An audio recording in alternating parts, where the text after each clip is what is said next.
Yeah, so we will bring you the update on that. So let me make sure my connections are good and okay. Because it seems I can't hear myself. So let me make sure everything is set up, everything is okay here before we start the program very well. Yeah, so Okay, yeah. And now everything is set up.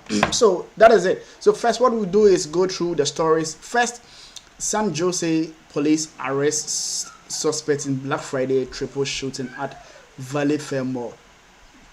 So you remember on Friday, that is a Black Friday, there was a shooting incident, and at that time you couldn't find anybody, like any suspect. But today, now we have a suspect now. So what we can do, what we can report is that yes, currently we have a suspect. So we have a suspect, and the suspect is the person is like 17 years. So we'll go through the story. A 17-year-old was arrested Monday for allegedly shooting three people on Black Friday at Valley Fair Mall, spending thousands fleeing and looking for cover, according to authorities. Police say an apparent gang-related disturbance is what prompted the teen to pull out a gun and open fire, hitting his target and two innocent victims.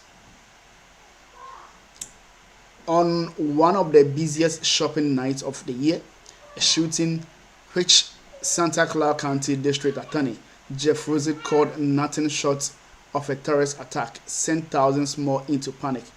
Monday, St. Joseph Police Chief Paul Joseph said a 17-year-old suspect already on probation for gun-related charges had been arrested.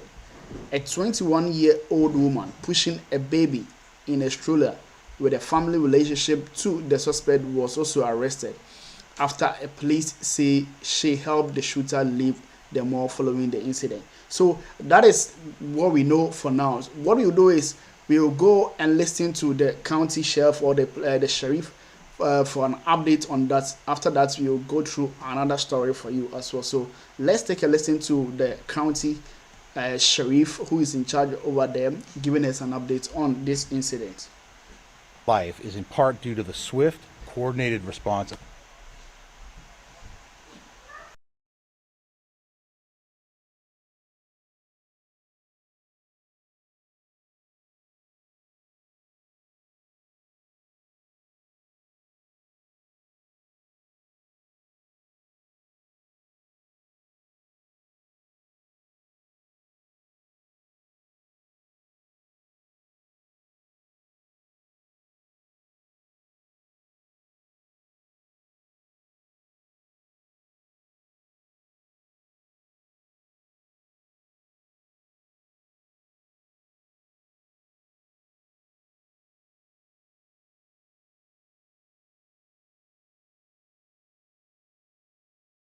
Anything. I want to thank every San Jose police officer, as well as all of our partner agency personnel who responded on Friday and worked throughout the weekend, including the Santa Clara Police Department, the Santa Clara County Sheriff's Office, the California Highway Patrol, the ATF, the FBI, the San Jose Fire Department, Valley Fair Mall Security, and EMS workers. I want to thank you for your speed, your professionalism, and your relentless follow-through.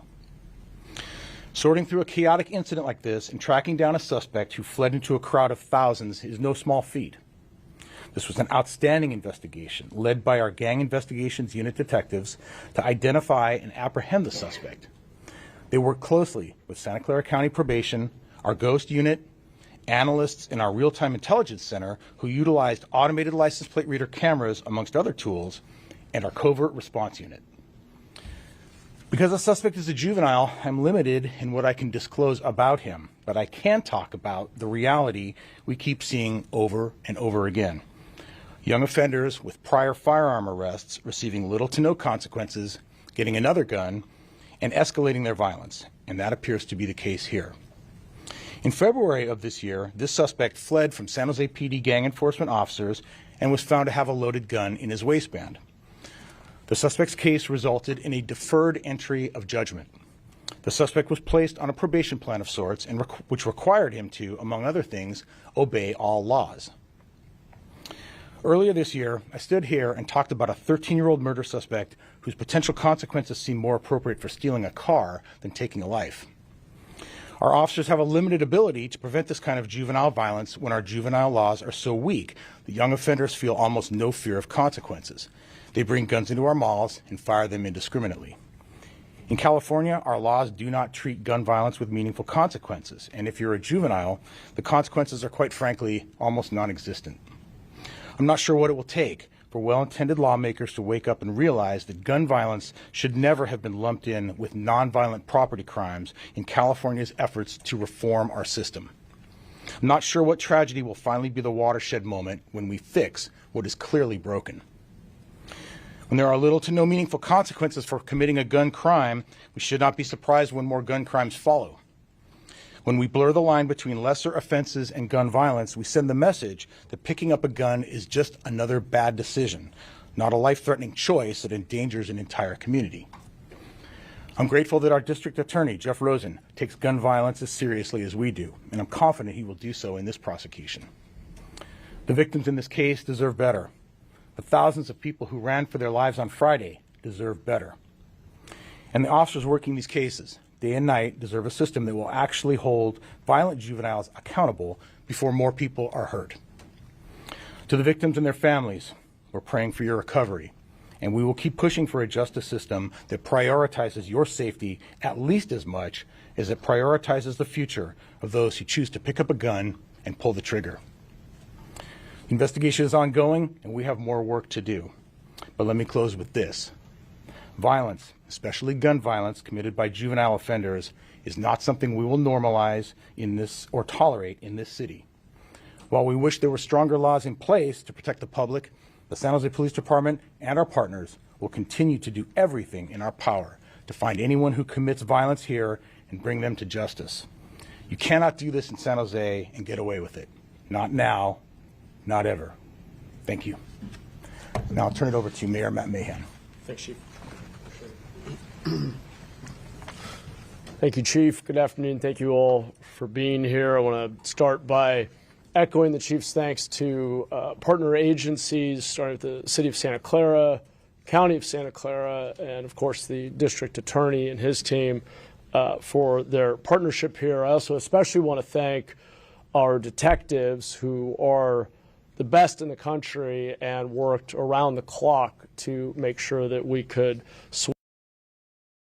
swiftly and safely apprehend the suspect and get him into custody quickly. This arrest means a lot to our city because there were not just 3 victims on Friday. There were thousands. The suspect caused bodily harm to a few victims and emotional harm to many. The videos flying around social media paint a picture of fear. Stampedes of people running through the mall and through the streets, people hiding in stores, barricaded in, scared for their lives, emergency vehicles everywhere. But they also show a story of care. I watched store employees opening their doors for those fleeing, neighbors rolling up their garage doors and helping people shelter, police officers from San Jose and Santa Clara working together to protect our families.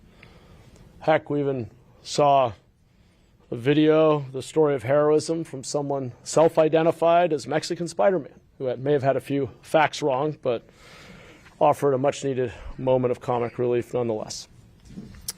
The bottom line is this: 100,000 people came through the mall that day, and all 100,000 eventually went home. This tragedy could have ended a whole lot differently. We are so lucky that no one lost their life at Valley Fair on Friday. And I do believe that our law enforcement officers' swift and brave response is part of the reason for that.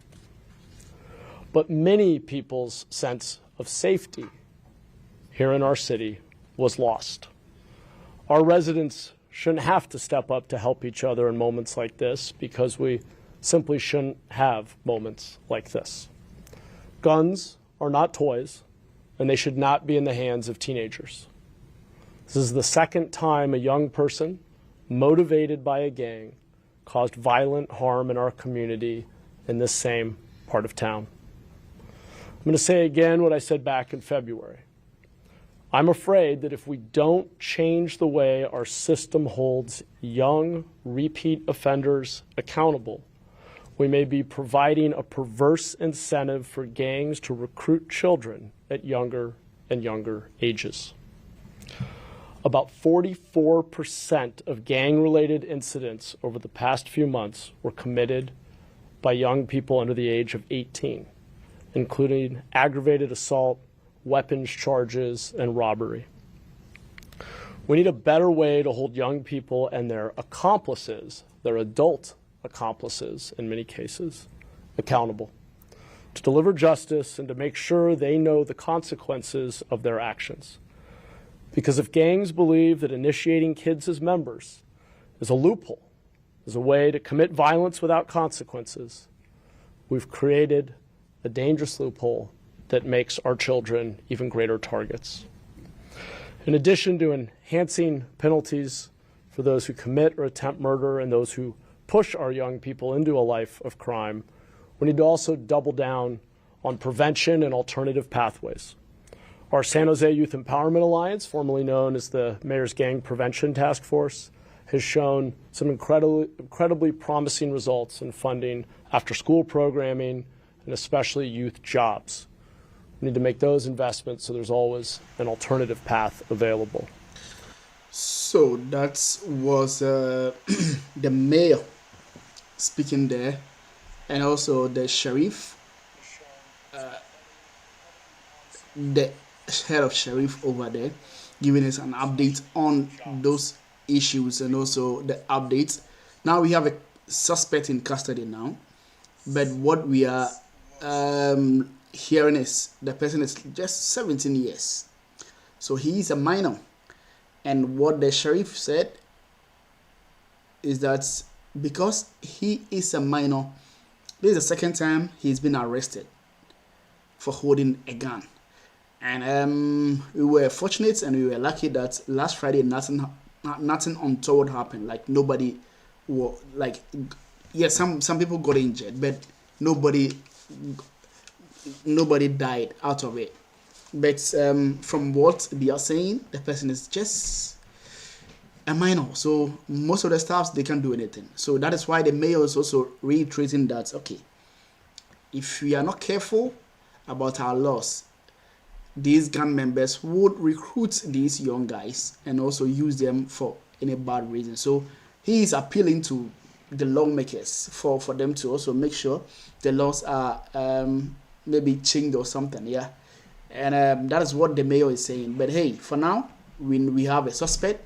Now we one suspect who is like 17 years, and there's another one like this. This is a woman, and for I think for her, she's been accused of maybe helping, right?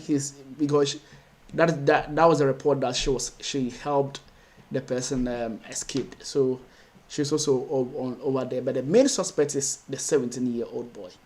So that is it from Valley Fairmore shooting that happened Friday. That was a Black Friday. Now we will shift our attention onto the National Guard. So you remember last Thursday, prior to Friday, there was a shooting incident that happened just near the White House. And there was an Afghanistan. There was a guy who's from Afghanistan who just drove straight just closer to the White House and just he shot like 2 National Guard members. Unfortunately, what we know now is one of them, which is the person of Sarah, she's no more. Now we want to go back and listen to the updates. Now, how far is Andrew doing? Because he is now struggling for his life. So we wait to get some confirmation from the authorities, because we want to know how Andrew Wolf condition is. So what we will do is right now we'll go back to the military, the National Guard Secretariat for an update on that issue as well. So let's take a listen to what they are saying. individuals who were despicably gunned down in Washington, D.C.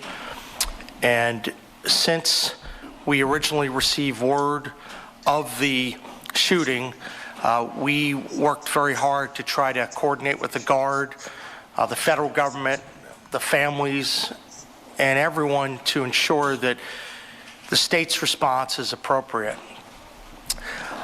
I want to update people. First, there'll be a lot of questions about the condition. I want to say I'm not the doctor. I'm not going to try to pretend to be so. What I will say is that Andrew remains in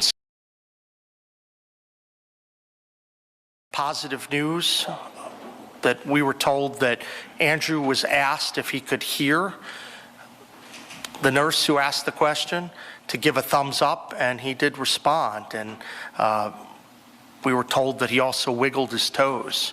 So we take that as a positive sign.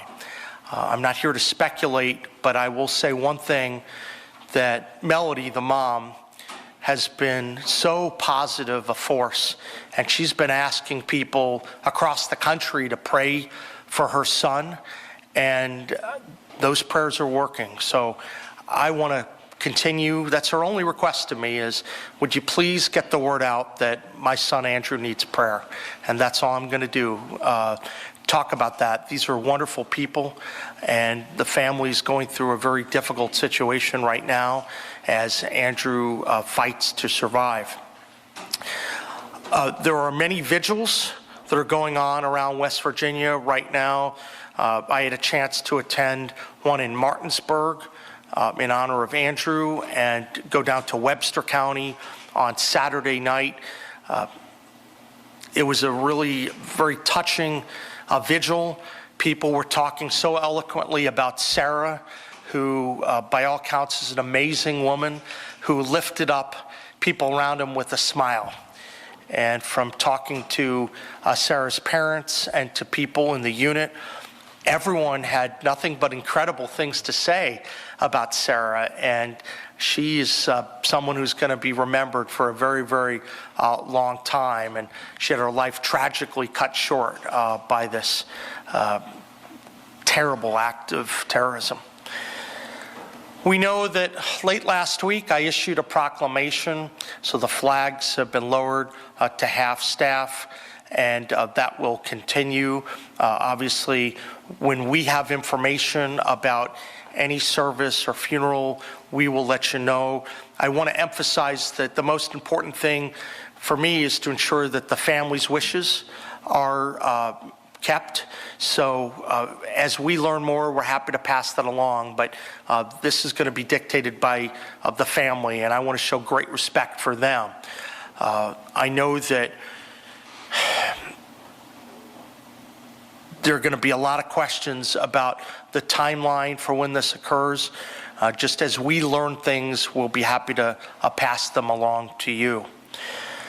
You know, a lot of questions come up about the nature of the service that the Guardsmen were performing. This was noble service. I had a chance, along with General Seward, to spend Thanksgiving Day with the members of the unit at the Armory and talk to them. Every single one of the people who are there right now are volunteering. We're looking at approximately 170 people from the West Virginia National Guard that are still stationed in D.C. And once again, they're volunteering. They're volunteering because they believe in the mission.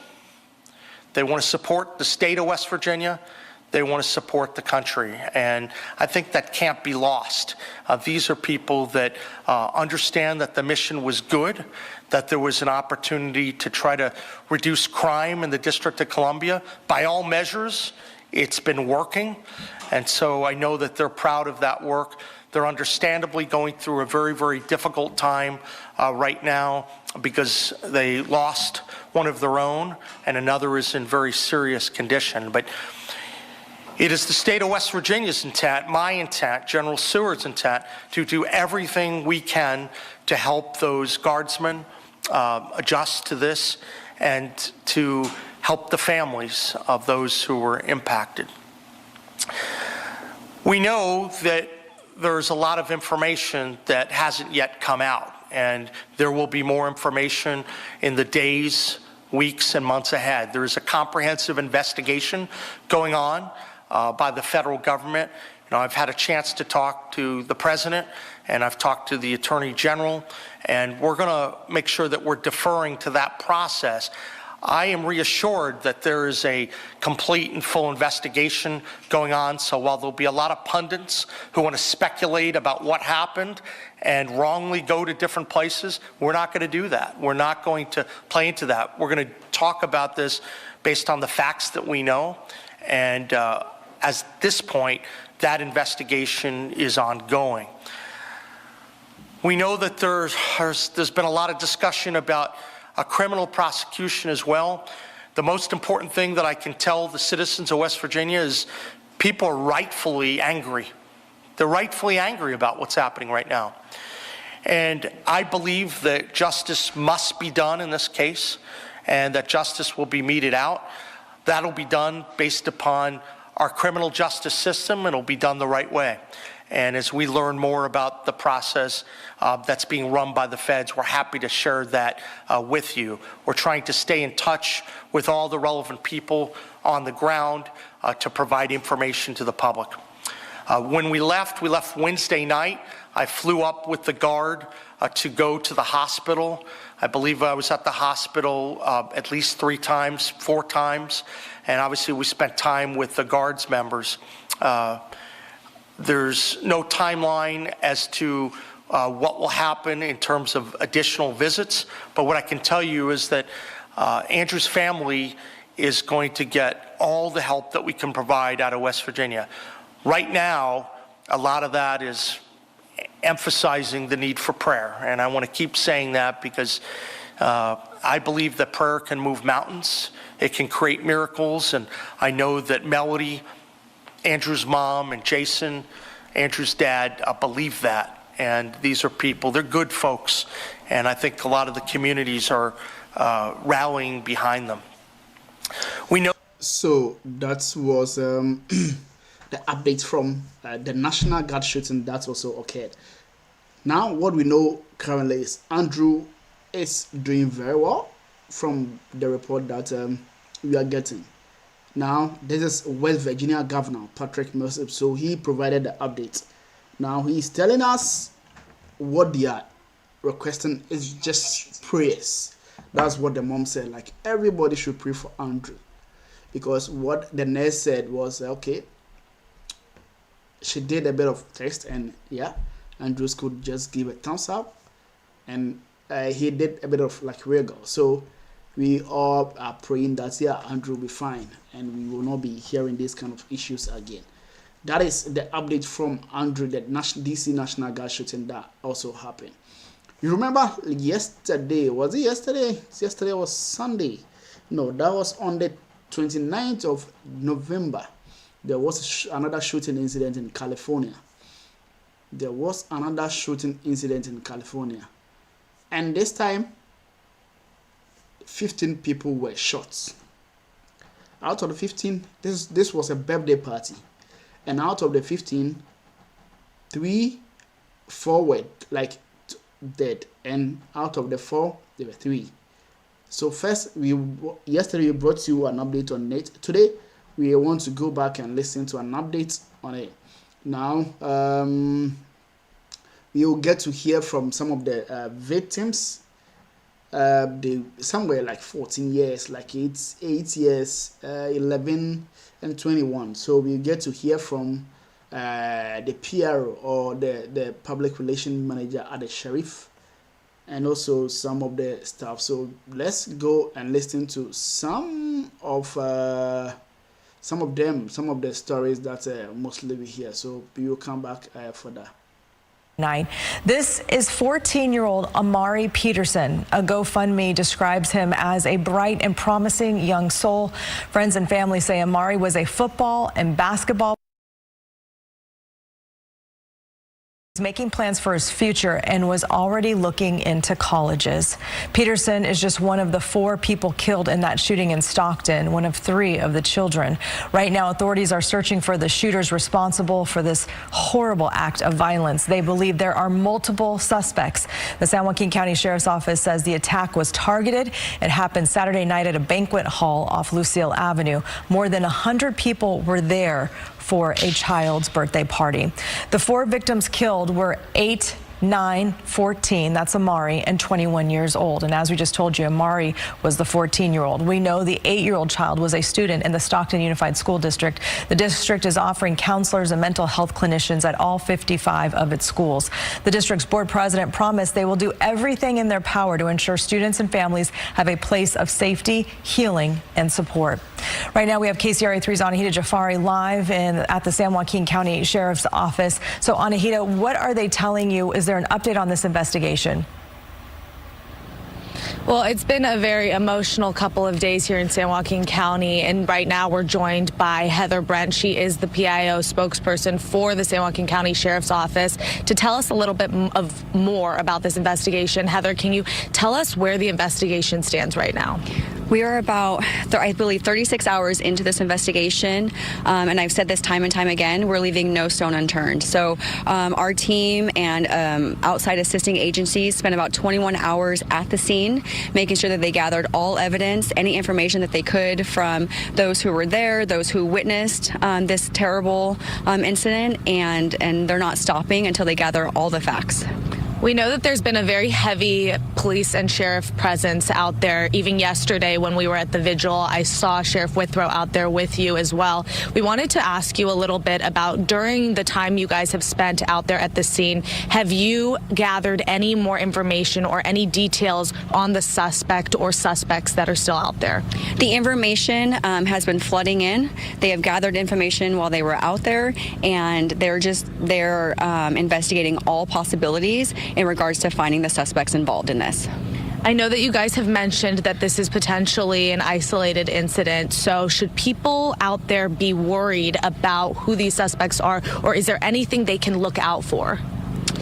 The best thing that the community can do right now is, if you hear something, say something. We've always said that when it comes to any type of crime. And right now it's important that any information, even if you believe it's dismissive, share it with us. We have a non-emergency line that you can contact. You can provide that number later. But any information is valuable right now in ensuring that we find the suspects and anybody who may have assisted these suspects. And as far as those suspects go, we did talk to Mayor Christina Fugazi yesterday, Mayor of Stockton. She told us that this is potentially gang-related. We know that the Sheriff's Office has not confirmed this. Can you touch on that? We're committed to the facts. So there's information that has been shared on social media. There's information that has been sent into the Sheriff's Office. And our number one priority right now when we release information is that we ensure that it is 100% factual. So we're not going to share something unless we know that it's 100% true. And I know there's a lot of people out there that are very concerned about the victims in this situation. We know that 4 people have died. There are 11 still injured. Can you touch on those 11 victims that were shot at and how their condition is and the ages they range in? We're working on getting a count to be able to update everyone on the victims. We know that that's a big concern right now. We can ensure that some have been moved from critical to stable condition. A handful, I can't give an exact number, have been released from the hospital. And I believe right now we only have 1 who is still in critical to moderate condition. So I know that hospital has been incredible in working to update us and to ensure that these victims are getting the best care that they can get. Do we know if some of the victims that have been shot at but are still alive, if they are children? There are children. The ages range, I believe, anywhere from 8 up to around 30 years old. I'm not going to give specific ages on this, but we do know that there have been some schools, Stockton Unified, Lodi Unified, even I believe Modesto. Their staff have reached out to see if these victims might be students at their schools, and they're offering grief support for anybody who may, been related or affected by this incident. So we're hearing this over and over again out here at the sheriff's office from different leaders in the community. But if anybody has any information, please reach out to the sheriff's office and say something like Heather mentioned if you see something or hear something. Sending it back to you in the studio. All right. And as you mentioned, we want to put that number up on the screen, Anahita. This is what they were talking about, the Stockton Crime Stoppers phone number. If you know anything, you can remain anonymous. The number is 209-946-0600. That's 209-946-0600. There is a $25,000 reward for tips that lead to an arrest and conviction. Okay, so that was an update on that. But what we would look at is, so you see, that breaking news is in. This is another one. So I think what we will do is, we will take a look at the person who was hosting the birthday party, right? Yeah, she was hosting the birthday party. So you will take a listen to that, and after that we will come back manhunt to this and see, because we also got a bit of like a news from her end. So maybe what we will do is we will go back and listen to that news and see, because it's very important for us to know what really actually happened. I'm just scanning through my videos to get you the most appropriate one, because she spoke to reporters on ground. So let me see. Okay, that will be this one. Okay, so that will be, yeah, let me see if I could, yeah, this is it. So let's take a listen to the mother who was hosting the birthday party. That's very sad. That's very sad. From the mother who was hosting the birthday party. So if you could hear from her, she has lost like more than 5 close friends. Some of them are even dead, some are injured.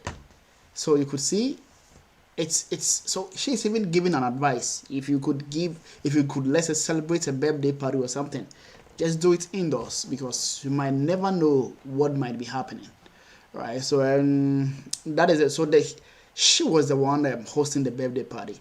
What we will do is we will go and listen to one of the victims, right? Let's see if we can get those videos. A 21-year-old who was killed.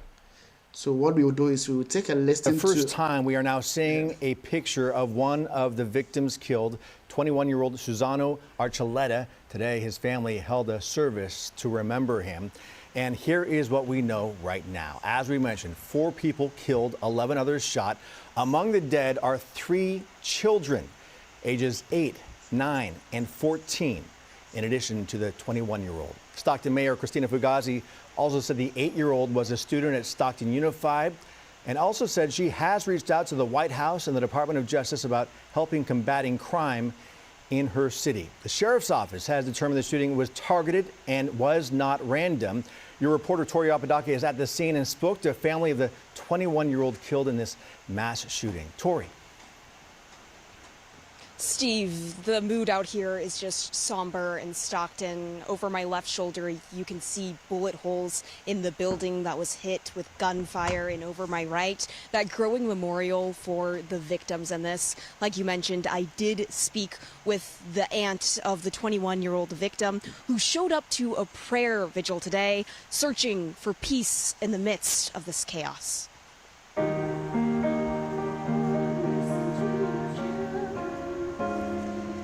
Mothers that are weeping this day for children whose lives are lost. My nephew was one who was shot yesterday. In the midst of her immeasurable pain, a spirit of hope rising in the pews of this Stockton church. He is a good kid, and he went to this, celebration for a friend of his. It was his friend's daughter, I believe. 21-year-old Susano Archuleta, one of the 4 victims in a mass shooting at a child's birthday party. 15 struck by gunfire, and 8, 9, and 14-year-olds among the others killed. We come before you, O God, praying. Susano's aunt, Patricia Flores, choosing to turn to Christ and her community in her grief. It gives me hope. It makes me feel that the family's not alone. Her niece and her toddler were also at that party, saying it's a blessing they were in the bathroom when the bullets went flying. I guess she just heard shots and she just stayed there until she didn't hear anything. Senior pastor Aya Luna Garza happened to be in the shopping center just 30 minutes before the shooting. My guess is that I saw people that were there that were greatly affected. Her heartbreak leading her to hold the prayer vigil at her church, hoping to bring light in the midst of darkness. And I thought the church needs to be present. We need to be able to stand up and say, hey, we see you, we love you, we're here with you, and we're willing to help make a change in this city. Change that these children's families wish could have come sooner. Why would somebody want to do that?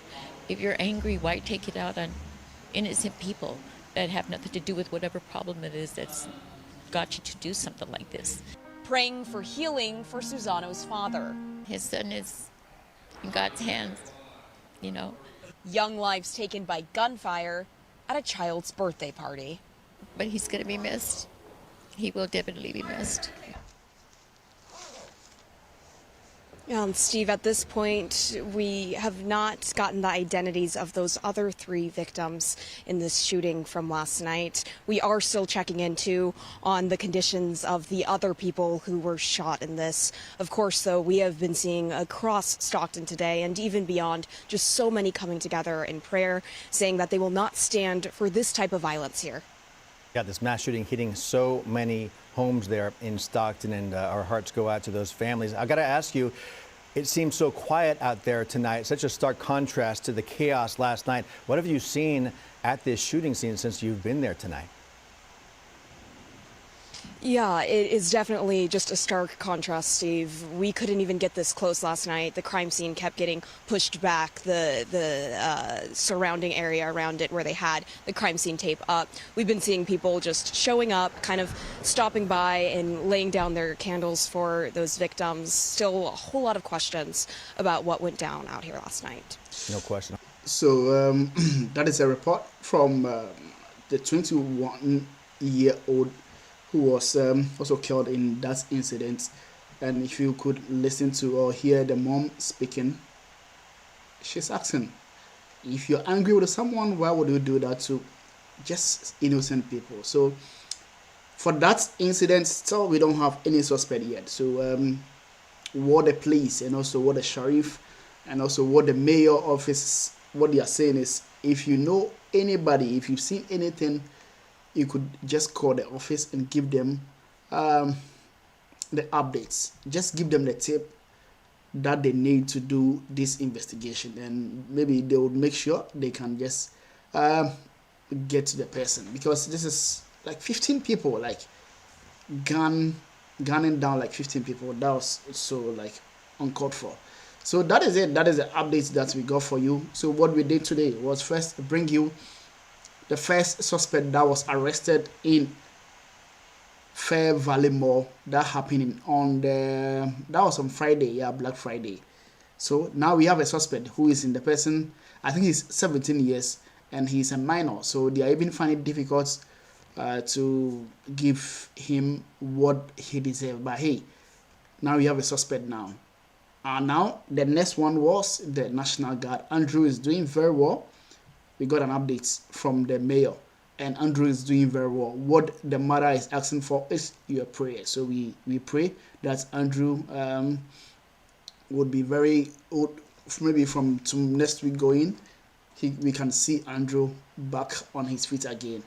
And then the last one we did updates to was this one, which is that now we know some of the victims. We know the 14-year, we went to the family's house, and also the 21-year who was also killed in this incident. That was really shocking, and also that was really terrifying. And this community is coming up together to pray for the deceased. So we pray that Almighty God help them.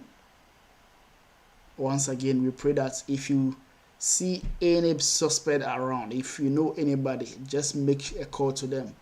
Call to the police, call to the mayor's office, and they have something good for you if you give them that tip. That is what they are saying. So we report based on what the mayor's office, the sheriff's county's office are saying. So that is the update for you today. My name is Wale Yeboah. Do make a date with us tomorrow evening as we come your way again to bring you the daily updates that mostly happen. We just bring you some of the major incidents that happens. Again, make sure you subscribe to our channel so that when we come on board, you could make an informed decision, or you could just get a notification. My name is Wale Yeboah. I'll see you tomorrow evening for more updates on the various issues